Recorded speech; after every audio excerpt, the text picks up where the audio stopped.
I am here with Samantha Ryan. She is the Senior VP and Group GM with Electronic Arts, and she's an absolute legend in the video game industry. I've known her for many years. I think the first time we met was on No One Lives Forever, an acclaimed, awesome first-person shooter game. We've got questions that you can, well, I've got some questions for Sam. We're going to have a convo right now, but we've also got a Q&A session right after this session, my fireside chat with Samantha. You can pop your questions into the Q&A window or in the chat box in the networking hub. But right now, let's get to it with Samantha Ryan. Sam, why games? Why video games? What was it about the game industry that drew you in? I love games. I've loved games all my life. My father was an early adopter, and I remember him bringing home the Atari 2600. And us, my sisters and I, playing that just so much. And then, onto the Commodore 64, and then the NES and the SNES and all the systems. And, the sad part is when I was going to college, there were no game programs. So I loved games and I was a gamer, but I went to college for broadcasting.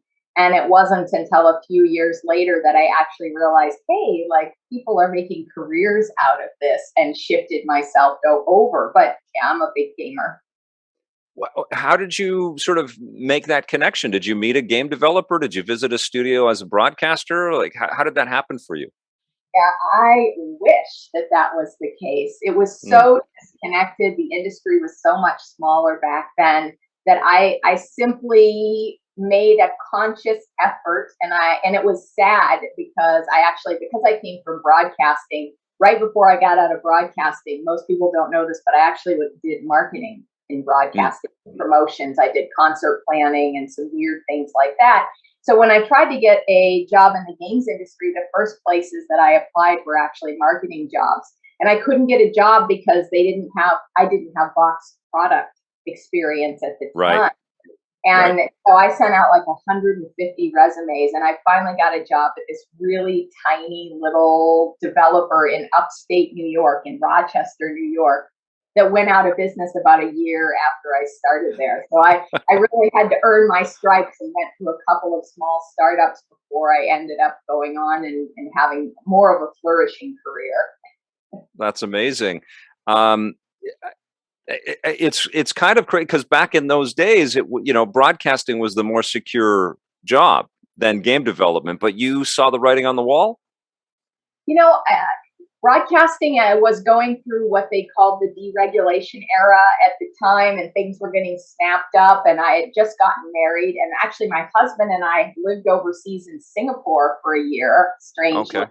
We did a consulting gig for the Singapore Broadcasting Corporation. Then we came back and we had made enough money as consultants that we were able to not work for a little bit. And it was during that time that I looked for games because it just took a while. So I ate up that income that I had saved and finally ended up in the game space. And I don't know, I don't think I had this vision that games was going to be as big as it was. I just knew that I didn't want to spend the rest of my life working on something that wasn't super passionate to me. And I love That's awesome. So, just like all of us have to decide when we're young, what do you want to do with the rest of your life? And that was the decision I made. That's great. Well, it was, I think, a match made in heaven when you joined up with Monolith. Can you talk a little bit about your career path at Monolith and maybe give us the best lesson that you learned working at that company? Yeah, absolutely. First, when I applied to Monolith, people that knew me in the industry said, "Oh, don't apply to Monolith." They hadn't shipped their first game yet. So they were this small developer, and they were working on a game called Shogo, and they hadn't shipped it yet. Right. And I actually started there as their marketing director, and people were like, "Oh, they're just so small. They're never going to make it." And sure enough, about 60 days after, and let me add, if you know Jason Hall was CEO at the time. He's a bit of a crazy man, but he's a wonderful person. He picked me up at the airport in his Camaro. It was the weird, indie developer type thing to do. And I'm like, oh, okay, the CEO is in his personal car picking me up at the airport. So I joined. 60 days later, they're like, yeah, sorry, this whole marketing thing, it's not going to work, but we know that you're very organized and you went to school for production. So we have this game called No One Lives Forever, and we'd like you to maybe try to be the producer on that game. Oh, wow. Leaders on that game, you know them both, I think. Kevin Steffens, who went on later to run Monolith, who's their lead engineer, and a gentleman by the name of Craig Hubbard, who I think works at Massive right now. Right And on. Craig said, yeah, let's give her a chance. And Kevin was a bit skeptical of my background, but they both gave me a chance. I joined. And then ironically, Kevin and I ended up 17 years. He was one of my number 2 people. So kind of, worked out really well for the two of us. Oh, that's amazing. You went from producing to president at Monolith. Was that your plan? Nope, not at all. When I do talks to young people, I often say that you have to be a little bit fearless, especially in your early career. And I could have said no to becoming a producer. I could have sent out, even before that, 20 resumes and said, well, I guess games isn't for me. But I always just kind of kept leaping and trying things. So when No One Lives Forever worked out well. And I remember, I think that was the first time that you and I met. Yep. Doing some sort of crazy, Austin Powers inspired. Yes. Yep. Oh my God, so embarrassing back in the day. I wish I had the clip of that. I wasn't thinking. I should have put the clip together. You can watch it on my YouTube channel, but it's incredible. And you were all fantastic. We were figuring stuff out, but you guys were so much fun to play with. It was awesome. Well, what did we know? We're kind of kids at the time, and we're making these games, and so the first game went pretty well. And so then I made another, and I moved from producer, senior producer, executive producer to COO. And then finally, when Jason left and went to Warner, I took over as the head of Monolith. And that was a, 8-year journey, 7-year journey. It didn't happen overnight. I did multiple games. And then eventually, Monolith was acquired by Warner Brothers. And at that point, I was asked, would you like to come out and run what we're going to start a new games thing, which was another leap because none of the studios were doing anything worthwhile in games. And that was another one where people were like, oh, Samantha, no, don't work for Warner Brothers, just leave. And I stuck it out and stayed, and was one of the best decisions of my life. We started at Warner Games with 15 people in licensing, and Monolith, which was about 200 people at the time. And by the time I left, like 8 years later, we had 2,000 internal developers, another 500 or 600 external. And I think we did very significant numbers the year that I left. So that was. Did you acquire Rocksteady during that time? Yeah, we did. We acquired Rocksteady. They did the Arkham series. We got Midway from bankruptcy court. And it was so crazy. I remember my friend Deborah, lovely woman who is our biz dev person, she showed up at bankruptcy court and just sat there in this weird Chicago, falling down courthouse to buy these poor guys out of bankruptcy court. And out of that, we got NetherRealm and the Mortal Kombat IP for a very low price. We were actually surprised that more people didn't bid. So, one of the best decisions that we ever made. We got Turbine, which was doing MMOs, which then converted to mobile. We started up that's EA, Jesus. Montreal, WB Montreal. Now I've got it, so I've had Montreal studios for a long time. Yeah, and TT Games, I think, during that period too. Lego guys were back in that day. I know I'm missing some folks. We did the Scribblenauts deal with Fifth Cell, so kind of we didn't buy them, but man, that was a great franchise for Warner for a long time, and just lovely people and a lovely game. They had a San Francisco studio. I mean, it was just amazing, right? It was this ride from zero to being an actual publisher. And to this day, really none of the other movie studios were able to figure it out. So I feel just blessed and so gratified and so proud to be a part of that ride. a lot of incredible stories, and lots of stuff that I've covered through that era at Warner, including like watching Arkham become the game of the year, and surprising everybody that an awesome Batman game could be made and was made. Um, it must have been pretty cool, though, as well, to be part of the Warner Brothers myth as well, right? As part of the larger studio model. Did you learn a lot from that vantage point too? Yeah, I did. It was really interesting because the games unit, I moved from Seattle down to Los Angeles and lived in LA, so I kind of became part of that, and that you needed to. Mothership was there, and the games unit was right next to the lot. So we would have to walk over to the lot all the time, and you could walk through films and visit Kevin Tsujihara, who was kind of the games boss and eventually became the Warner boss. And it was amazing. And I have both some of my best stories of the past, but also, some challenges. Like Hollywood is a very interesting and unique place. And there are some filmmakers that are just amazing that I would love to work with again. And there are some filmmakers who I found to be extremely difficult and challenging, mostly because they didn't know or respect games. And it's very hard to partner with someone who doesn't respect what you do. Totally. It feels like a lot of that is changing. But meanwhile, you have shifted over to Electronic Arts. How long have you been at EA now? About 6 years, I think, maybe 6. Awesome. Now I can't remember, but it was a very hard move, and I struggled with whether to abandon my children because I have kind of a mothering instinct, and I had created all of this along with. It wasn't just me. There was a team of us that worked together to do this. It was a really special time. It was really hard to leave that, but I did take the leap and I joined EA. And I've been really enjoying myself. I've got to do a lot of really different things at EA that stretched my career. Again, I'm not that person who settles into sort of one path. I always leap into new things. Yes. And I have found that suits me well. So I really enjoy working at EA. It's got some really amazing people, teams, and studios. In the 6 years that you've been there, is there a project or a team or a group of people or an objective that you're proudest of that you've been able to accomplish while you've been there?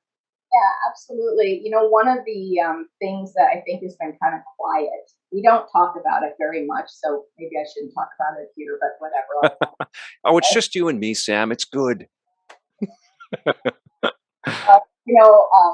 My boss, Laura, the chief studios officer, and I several years ago were talking about fans. I think there's been this shift in the marketplace towards a recognition that more of our development efforts have to be focused and held in conjunction with fans. And so one of the first things that Laura and I talked about was reviving fan favorite IP.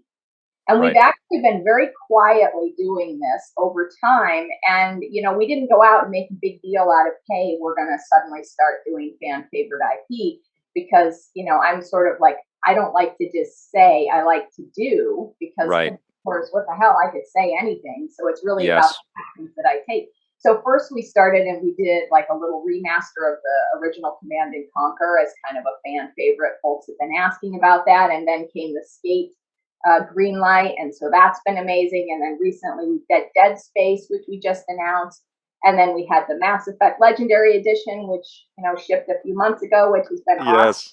And so this has been deliberate. Like she and I, you forgot Burnout Paradise remastered. Love the game. It's incredible on the Switch. Even I don't even know how you guys did that. It's amazing. Platform for sure. So. We have done, it's been intentional that we have been not only bringing things back that our fans have wanted, but we've been doing more and more of our development alongside of fans.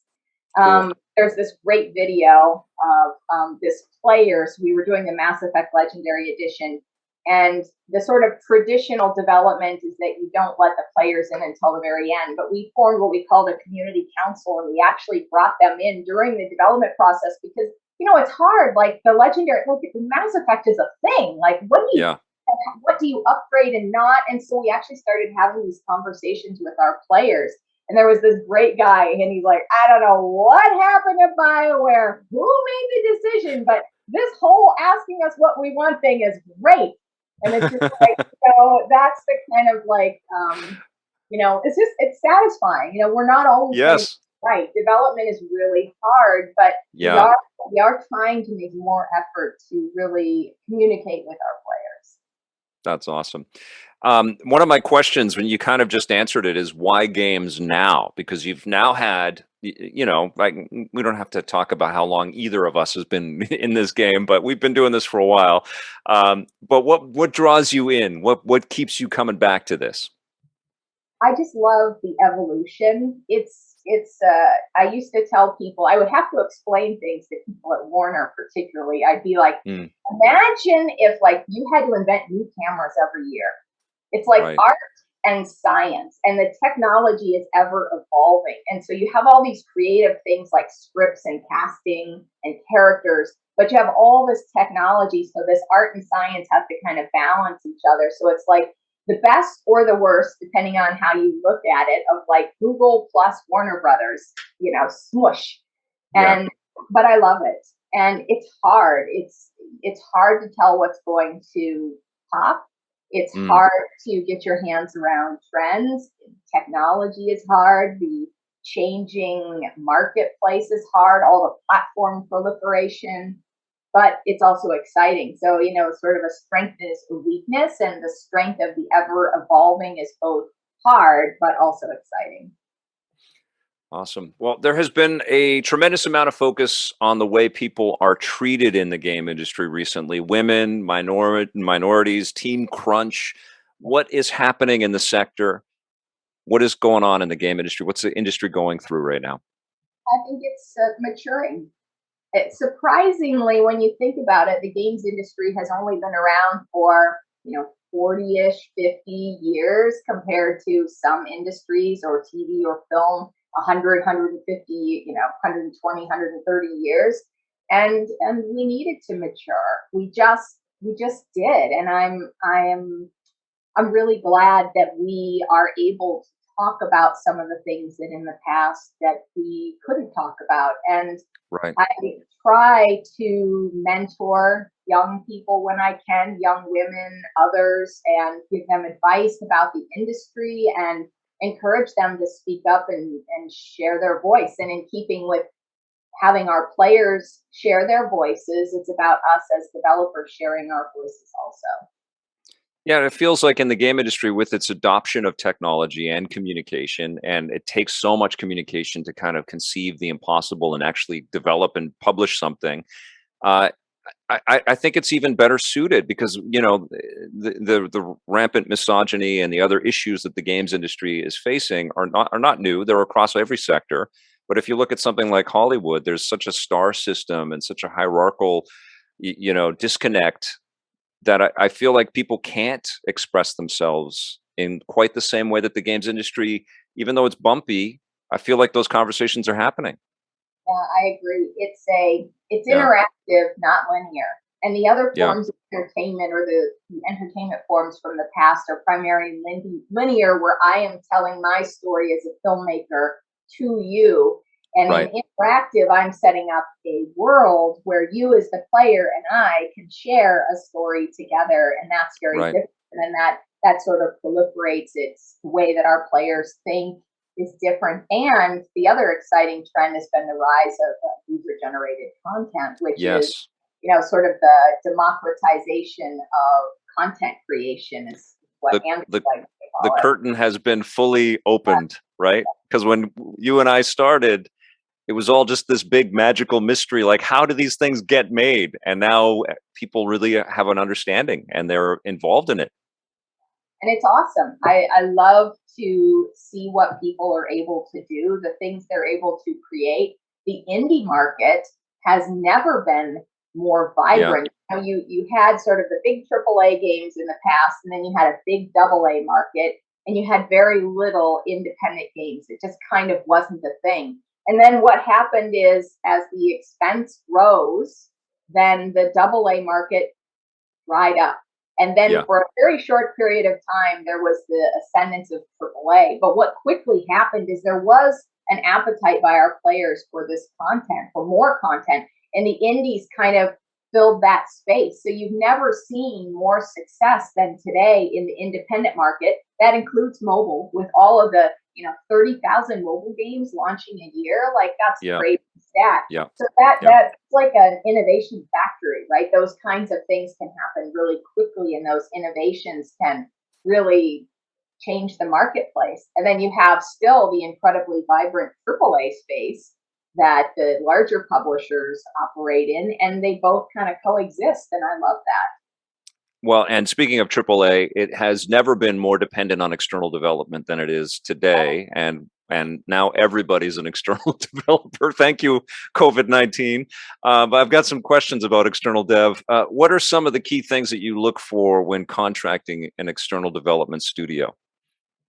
They are absolutely critical. The games, the content costs, the coding costs of just, there's no way that a single small team can almost execute a AAA game these days. You either have to have internal partners or you have to have external partners.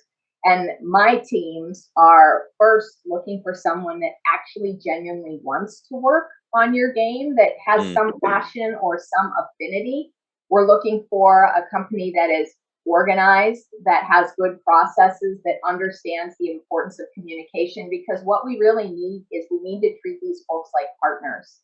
These games are way too complex to have our external partners be commodities. They're not at all. We need them to be partners. And so having affinity on their part for what they're making, having great communication, openness, an atmosphere of partnership, that really separates the really great external partners from those that do come as a commodity at times.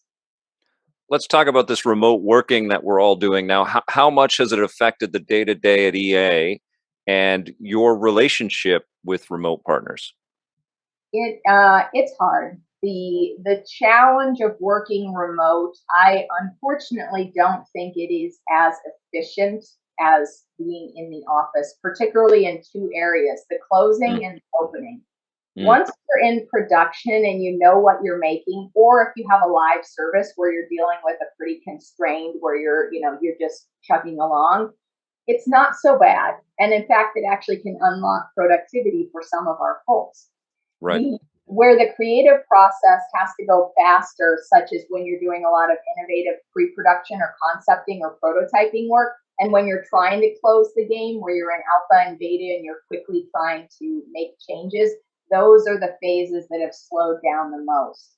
And the really the best lever to solve all of your problems is communication. So then it comes back to, it's even more important for our partners to have really, really good communication, because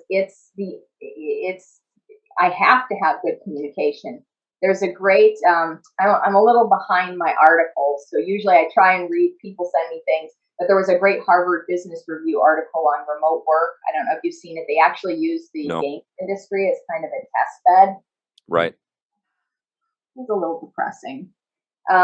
They actually cited there's I think they call them strong bonds and weak bonds. This is society. So as sociologists, humans have strong bonds that they form with their tightest knit groups, and then they have a lot of weak bonds. And being in the office facilitates a lot of weak bonds, because you're around the water cooler, you're walking past somebody's desk, and it keeps those bonds flowing. What happened is, when we all went work remote, at least this is their thesis, is the strong bonds remained good, or actually even got stronger, that people spend even more time with the people that they're closest to, but the weak bonds fell away.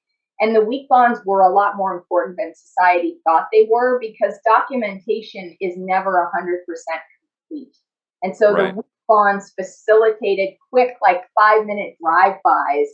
And when those weak bonds went away, it became harder to be more creative. Anyway, I like to read, I like to understand player and developer psychology. And so Harvard Business Review just put that out last month, and I thought it was a really interesting analysis. So what I need is, I need a partner that can facilitate both the strong bonds, the tight ones, and find mechanisms to keep the weak bonds going as well. It's all about the team, isn't it? I mean, we talk about these finished products, but you know this instinctually. It's all about the team. It's how that group of people come together to create something magical. And now that includes external development. Do you think that there's an opportunity for external dev focused just on this aspect, this, remote work future that we're all going to live in no matter what happens? Is there a speciality that can be created to foster those bonds, that communication branch that needs to really be leaned into?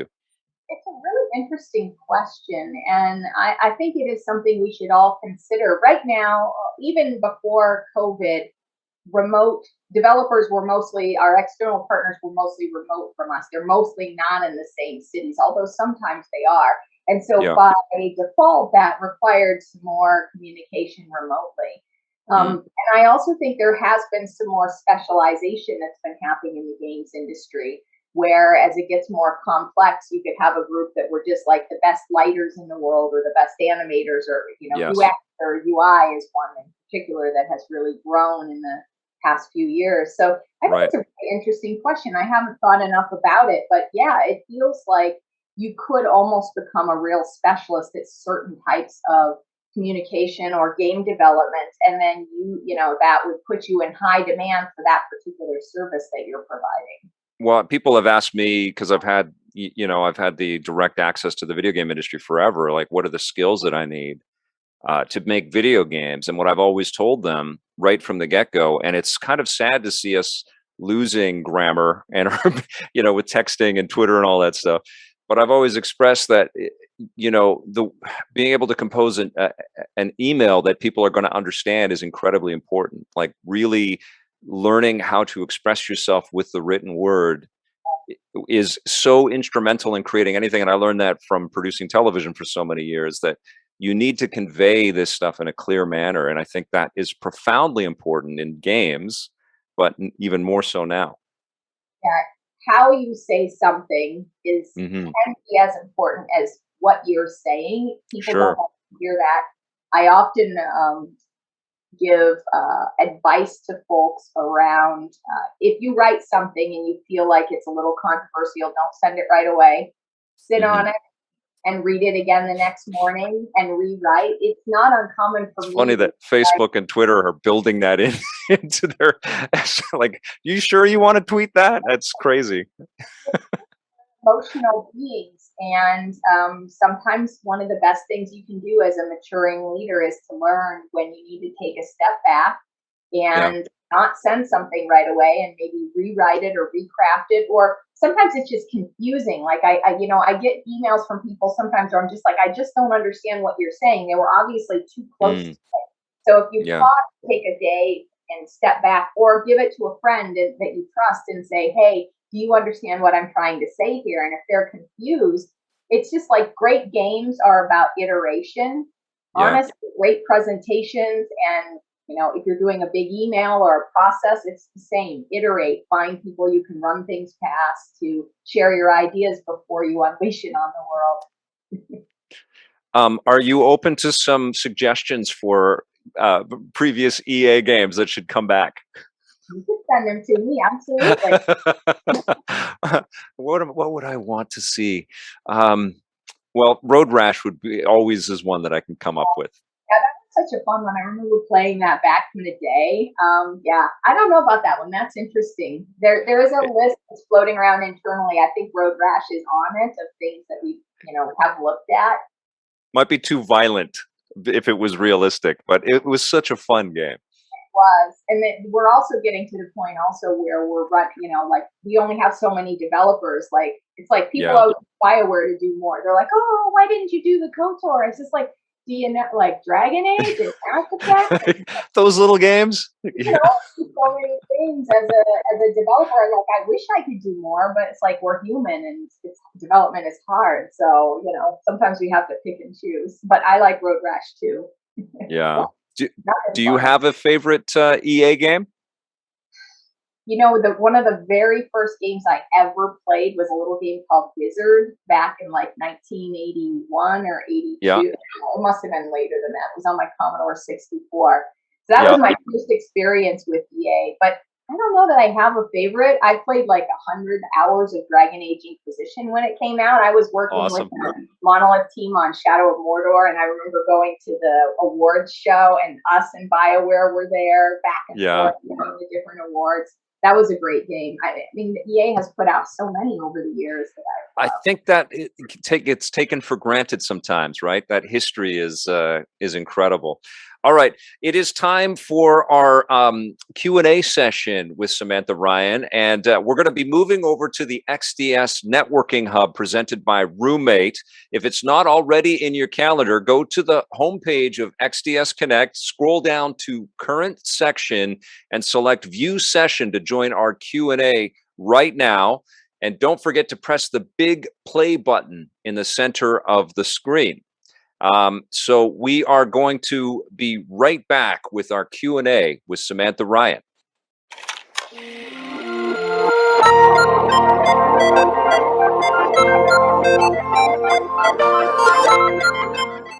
Hey, XDS, it is time for our Q&A with Samantha Ryan. She is the Senior VP and Group GM at Electronic Arts. Just a couple of small little job titles there. And I've already started to get a bunch of great questions here. We're going to go with that Harvard. This is from Christian, who said that Harvard Business Review article sounds really interesting. What was the name? Could we post the name of the article? And then somebody did. This is what happens when you're reading questions and answers live. Okay. How do you prioritize which opportunities to chase? For example, when choosing between all the different beloved IP to return to the spotlight? Great question. This is from Junie. What would you say to that, Sam? It's a mix of things. We factor in, first of all, we have data on how many players are actually actively, is it a small group of players or is it quite a large group? So we can look across the postings and various things on the net and say, how popular is it? We can do research surveys to show affinity and awareness. We can look at past sales. We can look at how difficult it would be, like how old is it, what technology base is it on, what do we think the player expectations are. So all of those things have to factor together. It's not just one. We literally pull all of those things together to make a decision. And it's hard. Sometimes things you may want to do don't have a good tech, or you can't even find the code. Like when we were doing the Legendary Edition, there was like DLC nobody could find. And that's just, it's a problem that you have to deal with it. Or sometimes it's like it's a small group that's vocal, but it's not a large group that has a large enough affinity to sustain the sales that you would need. So we have to balance all of those things together. When I talked to Peter Moore when he was at EA about some of these classic licenses and some of these classic games, and what he brought up was the challenge of music licensing. Is that something that you are facing all the time? Oh, yeah, there's all kinds of things that people don't think about. It could be talent or voice actors, or it could be music. It could be a license to something third-party wise that we got back in the day that we don't have access to, or the company went out of business. It is not easy, and so we can only do so many of these efforts. And we also have to choose. Sometimes we choose remake.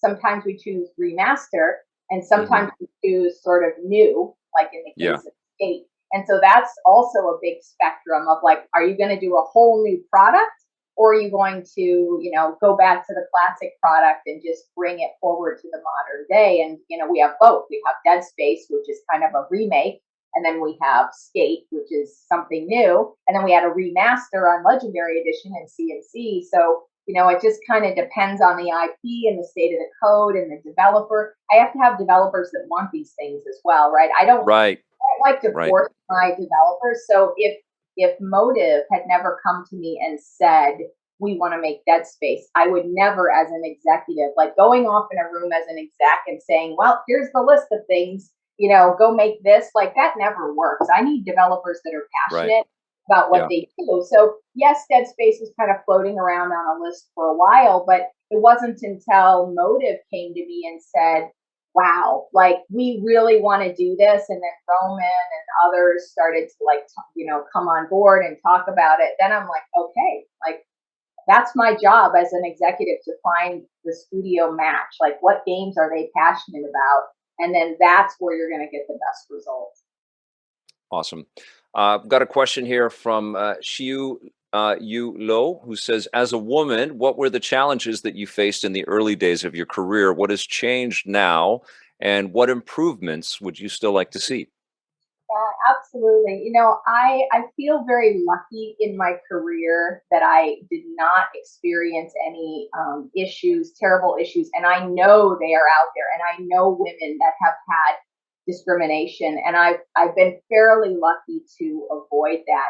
I think there's a lot of sort of microaggressions, as they sometimes call it, that you can see out in the industry. I think that we've gotten much better over time, for example, at portraying women's bodies and women's sensibilities in games. And I Right. definitely want to promote as much freedom for me as a player to create the look and feel that I want versus feeling like I'm pigeonholed into one particular look or body type that, society deems as successful. So back in the Yeah. day, we weren't very good at that.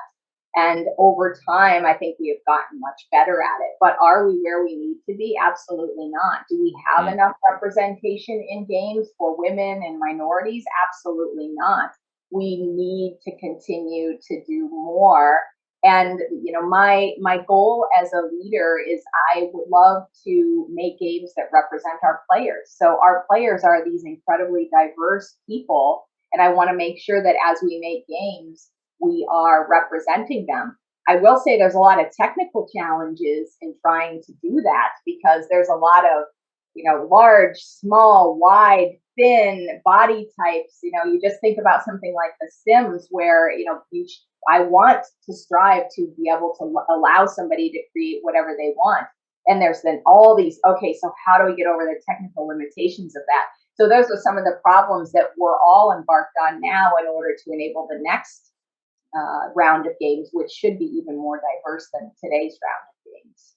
It's really exciting to see, it really is. I have a note from the XDS production team. For those of you that are in XDS Network Hub, can you please mute your headset in the networking hub? Because we're hearing a bunch of chatter, I guess, in there. Um, what is the makeup, the diverse makeup, like in terms of percentages? I don't know if you have that on the top of your head. Like how many women are working at EA right now, and has that been growing on a steady pace? I honestly don't remember the percentages off the top of my head, but it has Yep. been growing. And I Hmm. think that one of the things I love about EA is we really take diversity seriously. And I think Yep. we have one of the most diverse leadership teams. I mean, my boss is a woman. How many women in the industry can say they've ever had a women boss? I can tell you in 25 years, she's the first one I've ever had. And I Wow, love that's it. great. Laura, she's amazing. And so, more and more, we're trying to bring both women as well as ethnic diversity as well. So important. Very good. Very good. I've got another one from Junie. What learnings were you able to draw from your time in broadcasting and even in your year in Singapore when you transitioned into the industry? This is a great question. This is sort of one of those lucky things because I actually did both on air and marketing and broadcasting. I went to school, 4 year school for it, and then I actually worked in broadcasting for maybe 5 years or 6 years. Yeah. And you get good at giving very defined messages very quickly, right? Because Hmm. you're open the mic and you got to tell people, you got to say something. You got 30 seconds to say it and you can't ramble on. And so it actually 4 or 5, 6 years trained me at being very good at communication. I had no idea that that was actually going to serve me incredibly well when I got to games, but it Yeah. has. Writing, speaking, how you communicate, thinking about the words that you use, being concise. Those are all incredibly important. And actually, radio was a big boon to me because of that. I never would have, it certainly didn't plan it, and I never would have thought that. it's sort of on the job empathy in a way, right? Because you have to become a storyteller, and through the nature of that, you have to be open to receiving other people's stories. Oh, absolutely. When Yeah. you're a disc jockey, you're on the air and you have viewers or the listeners that are calling in, and you're interacting with them, and something happens, and oh my gosh, then I only have like 30 seconds. I just found out this piece of news, and people need to know it. So that kind of on the fly thinking, it suited me well. And like I Yeah. said, hindsight, I never could have planned that. I would say if people are going to colleges these days, you might want to pick up a communications or a psychology class. I think those are 100%. really Yes. needed Yes. people, that would serve you well, especially if you want to eventually become a manager or a leader. I spoke with Craig Duncan last year, who runs Rare, and he brought up something. He's a wonderful guy, and he brought up something that's quite obvious, but I found it quite profound as well. He talked about giving space to the people that aren't like communications majors, that have some sensitivities about being vocal in social situations, and letting the quietest in the room have their say as well, and finding a way to, and that I think is an incredibly important part of the video game industry too, because there are a lot of people that are incredibly passionate about making games, but maybe aren't the ones that are going to put their hands up first to speak, right? Absolutely. Another thing I talk about with people who are becoming managers, especially for the first time, is learning how to read a room. Mm, Because the best ideas, let's say, and now it applies to reading Zoom, but the best ideas can come from, who knows, it could come from any source. So if there's 10 people in a room, there's always going to be one or two, maybe three, that are going to dominate. And as the sort of like as the producer, for example, or the lead, you have to kind of moderate the room. And what you yeah. want to do is you look for people that are ready to speak, that have something, you can see it in their eyes. You should learn. I don't know, I'm sure they offer this, but if there was a class in micro expressions, if there's ever quizzes like you can take that are like, look at this face, is this person happy or sad? And they just show the eyes. Like, I've trained myself over the years to really look for micro expressions so that I can read who has something to convey, and I can sort of pause somebody who's going on and say, hey, like, Matt, what do you think? Hey, Right. what Lily, what are you thinking? And that's a really important leadership skill. I wish they would train kids on that in school, but to my knowledge, they don't do much of that. That is like the prime leadership skill, I think, is what you've just isolated right there, because you're trying to take the voices of the many and find a direction forward for everybody, and you have to siphon through all that. You have to be really acutely aware of that, right?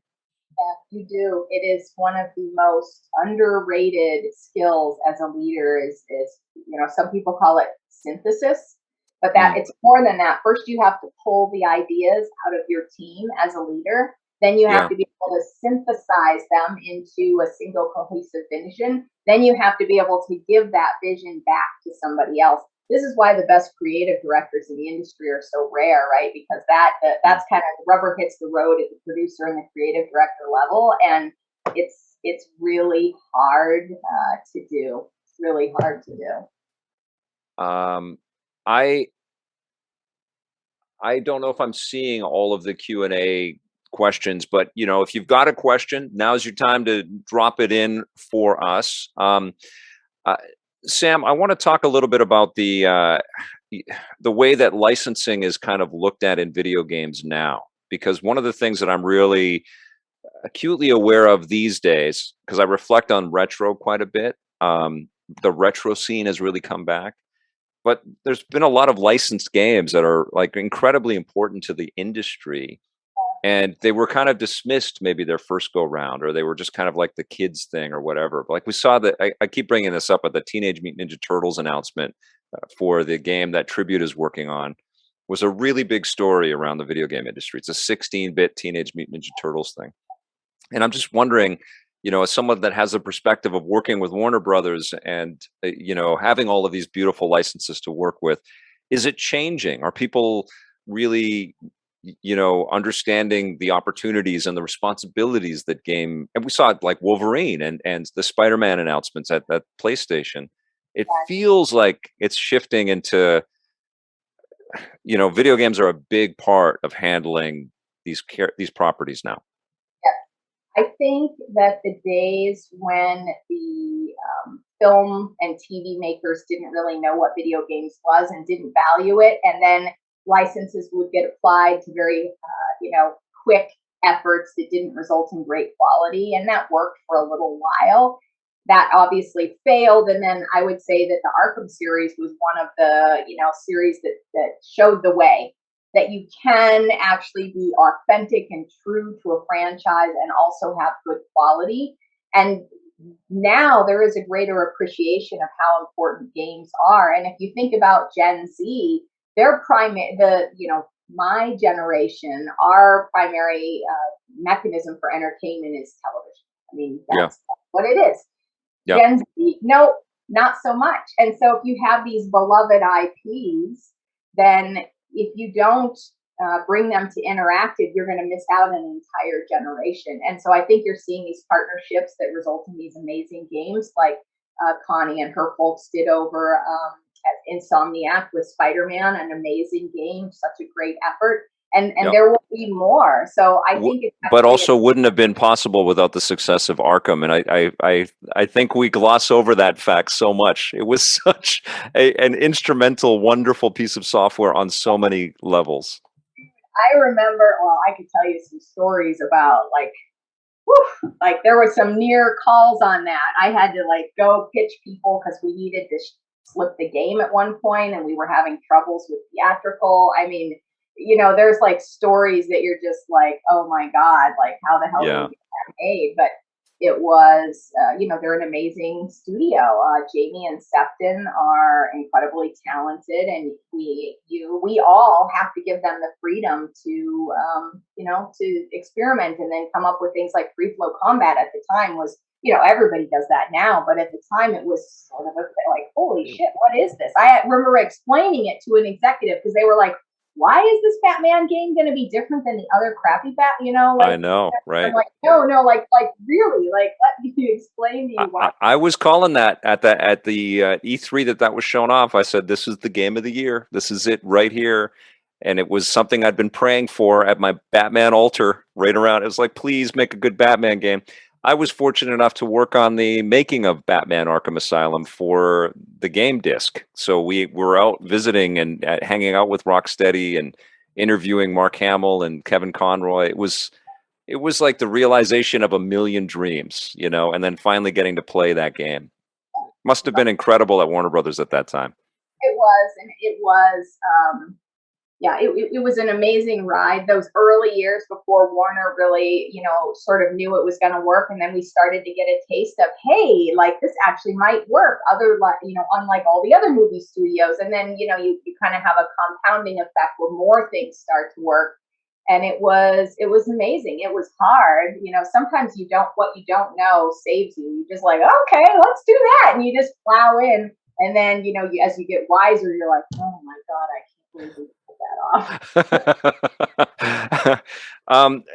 I do want to ask, I want to encourage you to, in the networking hub chat, to ask any questions to Sam that you might have. Those will pop up and we'll get into those. But I want to talk about Midway here for a second, because this is one of the most precious, parts of the video game industry that I've ever come across. A lot of those games are so seminal, but it's just sitting there, can it come back? Could there be a Midway collection? Because EA owns some rights and Warner Brothers owns some rights. Yeah, most of it is owned by Warner, is my understanding. And it was so sad when we bought, Midway was so distressed back in the day. As I said, Deborah went to bankruptcy court, and then we went to meet with the Midway guys. And they were in a building that was like a converted warehouse. And they had these really horrible brown stains on the ceilings above the drinking fountains. And we were like, what happened there? And somebody said, when the sewers backed up, they shot up all the sewage through the drinking fountain all the way up to the top. and no one ever repaired it. They didn't have time to repair it. And Oh I'm my just God. like, oh, guys, like this is like another realm team, like the MK guys. And like, we have got to get you guys another facility. So of course, one of the first things we did after buying them is working with them to get them out of that horror show and into a really nice facility. So that is the state of things. So going back and finding the code, getting all of that together, getting, Warner as a publisher to make a decision to move forward. Like these are not easy decisions, and it's been a long time. They did do the Rampage movie. Did you see that one with The Rock? Yes. Yeah, I there was some movies. Like I love stuff like that, like Godzilla versus King Kong. Like I'm all over that cheeseball stuff. So and there was a Spy Hunter thing that was in development. I don't know if that into it. I've been away from Warner for too long now to know sort of where they are. You'll have to poke at them, call Remy and say, poke, poke, poke. Can I get that? Oh, I will. I definitely will. But Warner Brothers has NBA Jam and NFL Blitz. Is there any hope of something like that coming back from you guys?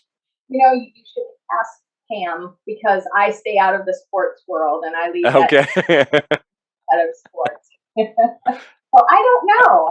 I'm not super sports gal. I'm more of like the dragon gal versus the sport gal. So, but it's a great question, and those are fun games. So poke at Cam. So now you have two people to poke at, Remy and Cam. Okay, well that's what I do. I do like to needle people until I get answers on some of this stuff. Okay, well I think we don't have more Q&A questions to go into right now. I guess my final question for you, Sam, is can you give us a sense of what's next for you? You've told us a lot about shifting and trying new things and experimenting and challenging yourself. What's next for you?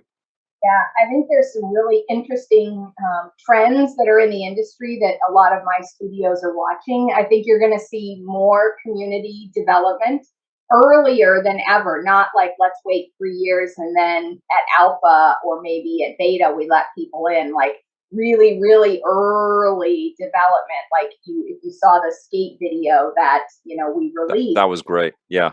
We are actually showing community members and getting their feedback. And that thing is super early. So you're going to see more of that. You're going to see this push towards bringing our community members in closer and having more playable earlier. And that'll be great for our partners, because then the partners also can see what the vision is, and the partners can also get to experience that feedback. So I actually think that sort of more open and transparent development will make it easier for us to interact with our partners and our studios that are external, in addition to our community. So I keep my eye on that as one of the biggest trends for the future that I think is really transforming the industry.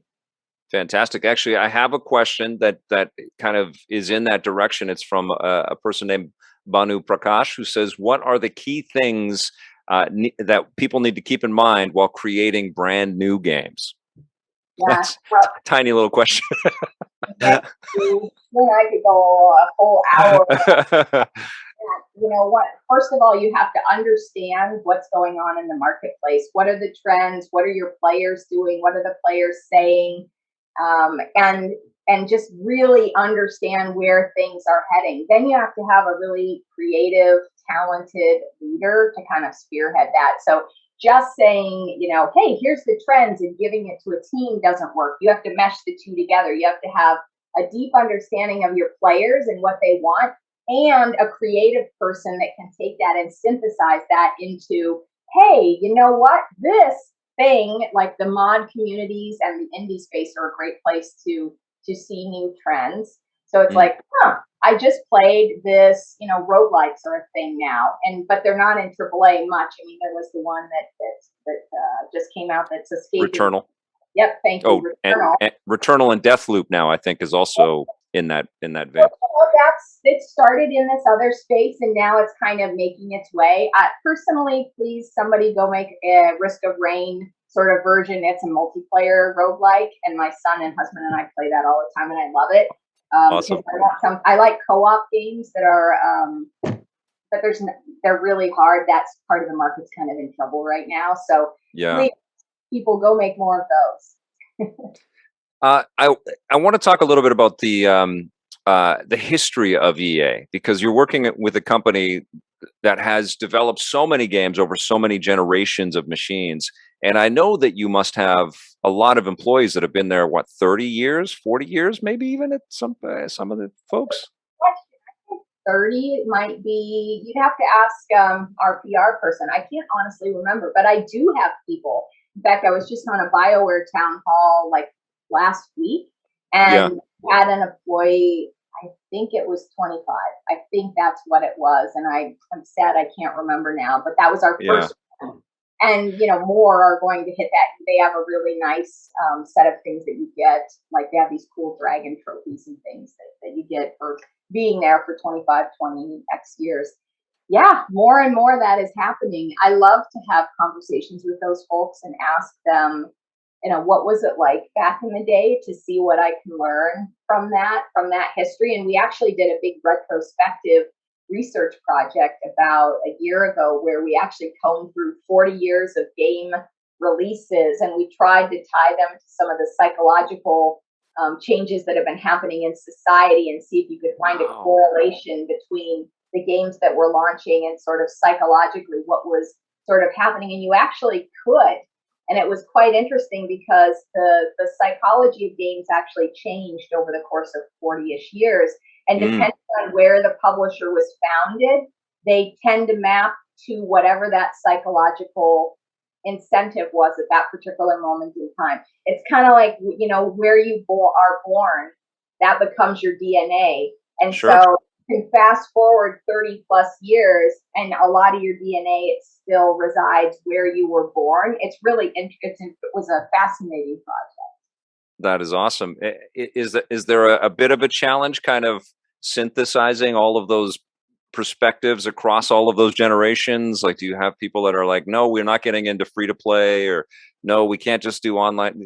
Do you encounter that along the way? Yeah, absolutely. This is one of the reasons why I'm such a big fan of psychology, because you have to step out of the individual trends. You can't make it about the features. What you have to do is aggregate what motivations are the features trying to satisfy, and then you pull that out, and those are the trends that you want to look at, because any particular feature can come and go, but the motivations of humanity don't change.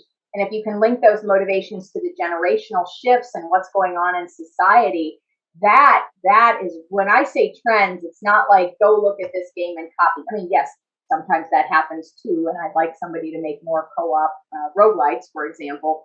But a lot of times it's like, okay, what do we think is powering that? Like, what is the motivation behind that whole category of games? Why is it rising now? By the way, there are reasons for that.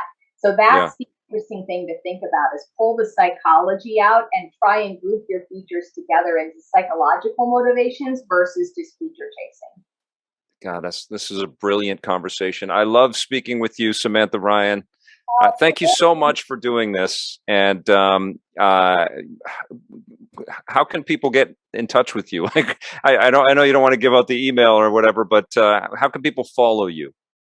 You know, I'm really sort of a quiet person. I am in LinkedIn, but to be honest, I never check it. And I'm on Twitter.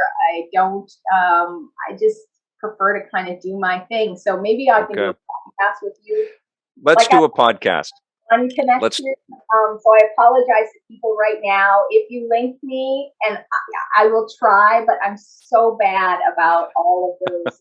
Sorry. Well, your perspective is just wonderful, and I'm just so grateful that you shared it with us today. And I'm super happy to reconnect with you. And yes, I will reach out to you and you'll be able to listen to Samantha and I. We don't have a date yet, but it'll be on the Vic's Basement podcast. So look for that. Samantha Ryan, everybody, thank you so much, and take care and stay well. We'll see you soon. Bye-bye. Bye.